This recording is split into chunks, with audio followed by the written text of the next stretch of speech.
بسم الله الرحمن الرحيم عما يتساءلون عن النبأ العظيم الذي هم فيه مختلفون كلا سيعلمون ثم كلا سيعلمون ألم نجعل الأرض مهادا والجبال أوتادا وخلقناكم أزواجا وجعلنا نومكم سباتا وجعلنا الليل لباسا وجعلنا النهار معاشا وبنينا فوقكم سبعا شدادا وجعلنا سراجا وهاجا وأنزلنا من المعصرات ماء ثجاجا لنخرج به حبا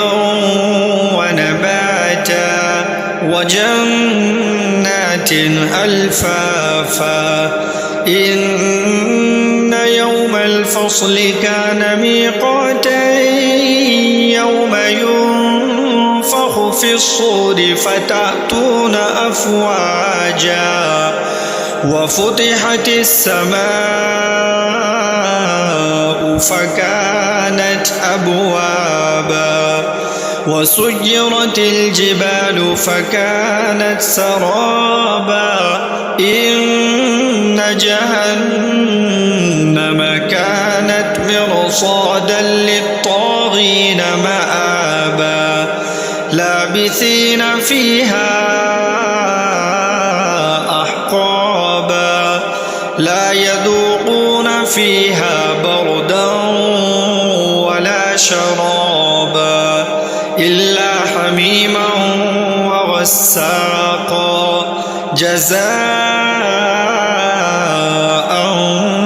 وفاقا إنهم كانوا لا يرجون حسابا وكذبوا بآياتنا كذابا وكل شيء أحصيناه كتابا فذوقوا فلن نزيدكم إلا عذابا إن للمتقين مفازا حدائق وأعنابا وكواعب أترابا وكأسا دهاقا لا يسمعون فيها لغوا ولا كذابا جزاء من ربك عطاء حسابا رب السماوات والأرض وما بينهما الرحمن لا يملكون منه خطابا يوم يقوم الروح والملائكة